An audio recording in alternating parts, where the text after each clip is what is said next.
ሰላም ጤና ይስጥልን የዋዛ ቤተሰቦች እንዴት ቆያችሁልን? የ2026 23ኛው የዓለም ዋንጫን የምንዳስስበት ልዩ ፕሮግራማችን በምድብ 7 በምድብ 8 ዳሰሳችን ተገናኝተናል። በቅድሚያ ለቻናላችን አዲስ የሆናችሁ ቻናላችንን ሰብስክራይብ ያድርጉ፣ ለብዙዎች እንዲደርስ ሼር በማድረግ ይተባበሩ፣ ላይክም እንዳይረሳ። በቅድሚያ የምንቃኘው ምድብ 7 ነው። ምድብ 7 ቤልጂየም፣ ግብፅ፣ ኢራን እና ኒውዚላንድ የሚገናኙ ወይም የተደለደሉበት ምድብ ነው። ምድብ 7 እነዚህ ሀገራቶች አሉ። የኢራን ውዝግብ በዚህ ዓለም ዋንጫ ብዙ ነገሮችን እያስነሳ ነው። አሜሪካ ላይ ከአንድ ጨዋታ በላይ ወይም ጨዋታ አድርጎ ብቻ መውጣት የሚችልበትን እድል ነው ያገኘው። በሌላው በሶማሊያዊ ዳኛም የተነሱ ጉዳዮች አሉ። ወደ ምድብ 7 ጉዳዮቻችን ስናልፍ በቅድሚያ የምንመለከታት የአውሮፓ ሀገር ተወካዩዋ ቤልጂየም ስትሆን የቤልጂየም ብሔራዊ ቡድን በ62 ዓመቱ ፈረንሳይ አሰልጣኝ ሩዲ ጋርሺያ የምትመራ ሲሆን በስብስቧ ውስጥም ሶል ላመንስ፣ ሮሜሮ ሉካኩ፣ ኬቨን ደብሮይን፣ ሊሳንድሮ ትሮሳርድ፣ ቲቦ ኮርቷ፣ ጀርሚ ዶኩ፣ ዩሪ ቴሊማስ፣ ቲሞቲ ካስታኛ፣ አማዱ ኦናናን የመሳሰሉ ከዋክብቶቿን አካታ ወደ ዓለም ዋንጫው ተጉዘዋል። የቤልጂየም ብሔራዊ ቡድን በወቅታዊ ፊፋ የዓለም ደረጃው 9ኛ ደረጃ ላይ የተቀመጠች ሲሆን ውድድሩንም ሊያሸንፉ ይችላሉ ተብለው ከተገመቱት ሀገራት አንዷ ቤልጂየም ሆናለች። ቤልጂየም ከዚህ በፊት በዓለም ዋንጫ ትልቅ ውጤቷ በ2018 በነበረው የራሽ ዓለም ዋንጫ ላይ 3ኛ ሆና ያጠናቀቀችበት ነው። ቤልጂየም ወርቃማ ትውልዷ አልፎ አሁን አዳዲስ ትውልድ እየመጣ ነው። የነ ጀርሚ ዶኩ የነ ሶል ላመንስ ትውልድ ነው አሁን ያለው። ይሄ ትውልድ በቀጣይ ከአሰልጣኝ ሩዲ ጋርሺያ ጋር ምን ያስመለክተናል የሚለውን ዓለም ዋንጫው መልስ ይሰጠናል። ሌላኛዋ በዚህ ምድብ ውስጥ የምትገኘው አፍሪካዊት የአፍሪካው አህጉር ተወካይ ግብፅ ስትሆን የግብፅ ብሔራዊ ቡድን በ59 ዓመቱ የቀድሞ ዝነኛዋ ተጫዋቿ ሆሳም ሐሰን የምትመራ ሲሆን በስብስቧ ውስጥም ሙሐመድ ሳላ፣ ኦማር ማርሙሽ፣ ፋቲ ትርስጌት፣ አቲታን የመሳሰሉ ከዋክብቶችን አካታ ወደ ዓለም ዋንጫው ተጉዛለች። የግብፅ ብሔራዊ ቡድን በወቅታዊ የፊፋ ሀገራት በዓለም 29ኛ ደረጃ ላይ መቀመጥ ችላለች። ግብፅ በተከታታይ ዓለም ዋንጫ ላይ እየተሳተፈች ነው የምትገኘው። ለሙሐመድ ሳላም የመጨረሻው የዓለም ዋንጫ ይሆናል ተብሎ ነው የሚጠበቀው።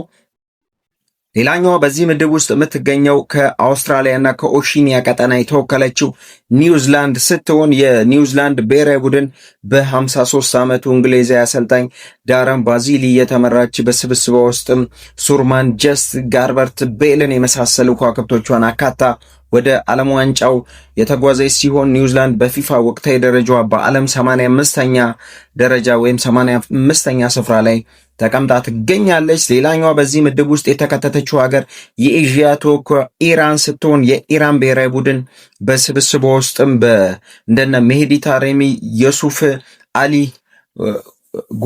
ጎድሰን የመሳሰሉ ከዋክብቶቿን አካታ ወደ ውድድሩ ተጉዛለች። የኢራን ብሔራዊ ቡድን አምበሏም የቀድሞ የኢንተር ሚላን የፖርቶ የፊት መስመር ተጫዋች ሜህዲ ታሬሚ ነው። የኢራን ብሔራዊ ቡድን በወቅታዊ የፊፋ ሀገራት ከዓለም 21ኛ ደረጃ ላይ መቀመጥ ችለዋል። ለኢራን ብሔራዊ ቡድን በዚህ ዓለም ዋንጫ ላይ ትልቁ ፈተና በአሜሪካ ምድር ላይ ከ24 ሰዓት በላይ መቆየት አለመቻሏ፣ ምክንያቱ ከአዘጋጅ ሀገር አሜሪካና ከእስራኤል ጋር በገባችበት ጦርነት ምክንያት አሜሪካን ኢራናውያንን ወደ ሀገሯ መግባት እንዳይችሉ ገዳ በመጣሏ ምክንያት ለኢራን ብሔራዊ ቡድን የ24 ሰዓት ቪዛን ብቻ መፍቀዷ፣ ጨዋታውን ካከናወነች በኋላ ወዲያው የአሜሪካንን ምድር ለቃ ወደ አሜሪካን ጎረቤት ሀገር ሜክሲኮ ሄዳ መታርፍ ነው የሚሆነው። ወደ ምድብ 8 እንሻገራለን። ምድብ 8 ላይ የአውሮፓዋ ተወካይ ስፔን ከአፍሪካ ኬፕ ቨርድ፣ ከኤዥያ ሳውዲ አረቢያ እና ከደቡብ አሜሪካ ኡሩጓይ የተደለደሉ ሲሆን በቅድሚያ ምንቃኛት የአውሮፓዋ ተወካይ የ2010 የዓለም ዋንጫን ያሸነፈችው ስፔንን ሲሆን የስፔን ብሔራዊ ቡድን በ64 ዓመቱ አሰልጣኝ ሉዊስ ደላ ፎንቴ የምትመራ ሲሆን በስብስቧ ውስጥም ላሚን ያማል፣ ዳኒ ኦልሞ፣ ፋቢያን ሩይዝ፣ ሮድሪ፣ ጋቪ፣ ዴቪድ ራያ፣ ፔድሪ፣ ኡናይ ሲሞን የመሳሰሉ ከዋክብቶችን አካታ ወደ ዓለም ዋንጫው የምትጓዝ ይሆናል። የስፔን ብሔራዊ ቡድን በወቅታዊ የፊፋ ሀገራት ደረጃ ከዓለም ሁለተኛ ላይ የተቀመጠች ሲሆን ውድድሩንም ያሸንፋሉ ተብለው ከፊት ከተቀመጡት ሀገራቶች አንዷ ስፔን ነች። በተከታይነት ምንቃኛት የደቡብ አሜሪካ ሀገር ተወካይ የሆነችው የ1930 እና የ1950ውን የዓለም ዋንጫ ሁለት ጊዜ በማሸነፍ ትልቅ ስም ያላት ኡሩጓይን ሲሆን የኡሩጓይ ብሔራዊ ቡድን በዝነኛው አርጀንቲናዊ የ70 ዓመቱ አንጋፋው አሰልጣኝ ማርሴሎ ቢኤልሳ የምትመራ ሲሆን በስብስቧ ውስጥም ፌዲ ቫልቨርዴ፣ ዳርዊን ኑኔዝ፣ ማኑኤል ኡጋርቴ፣ ሮናልድ አራሆ፣ ጂሚኔዝ፣ ፋኩንዶ ፓሌስትሪን የመሳሰሉ ተጫዋቾች በስብስቧ ውስጥ አሉ። ይሄ ለኡሩጓይ ብሔራዊ ቡድን በዚህ ዓለም ዋንጫ ላይ እንደ ማርሴሎ ቤልሳ የመሳሰሉ ዝነኛ አሰልጣኞችን ከከዋክብቶች ጋር አጣምራ መያዟ ትልቅ ውጤት ታመጣለች ተብሎ ይጠበቃል። የኡሩጓይ ብሔራዊ ቡድን በወቅታዊ የፊፋ ደረጃው ከዓለም 17ኛ ስፍራ ላይ ተቀምጣለች። በውድድሩም ብዙ ርቀትን ትጓዛለች ተብሎ ይጠበቃል።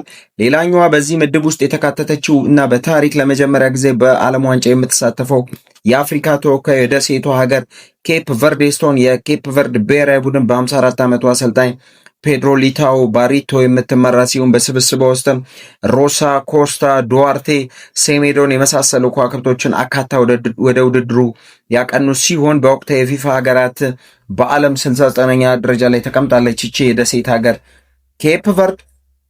ሌላው በዚህ ምድብ ውስጥ የተደለደለችው ሀገር የኤዥዋ ተወካይ ሳውዲ አረቢያ ስትሆን የሳውዲ አረቢያ ብሔራዊ ቡድን በ56 ዓመቱ ግሪካዊ አሰልጣኝ ጆርጂዮስ ዶኒስ የምትመራ ሲሆን በስብስቧ ውስጥም ካኖን ዳውሳሪ፣ ያህያ አልካሳርን የመሳሰሉ ከዋክብቶቿን አካታ ወደ አሜሪካ ምድር ወደ ዓለም ዋንጫው ያቀናች ሆኗል። በወቅቱ የፊፋ ሀገራት ከዓለም 61ኛ ደረጃ ላይ ተቀምጣ ትገኛለች።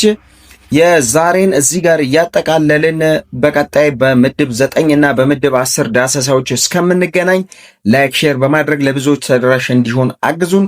ቸር ጊዜ ተመኘን። ዋዛ የስፖርቱ መዓዛ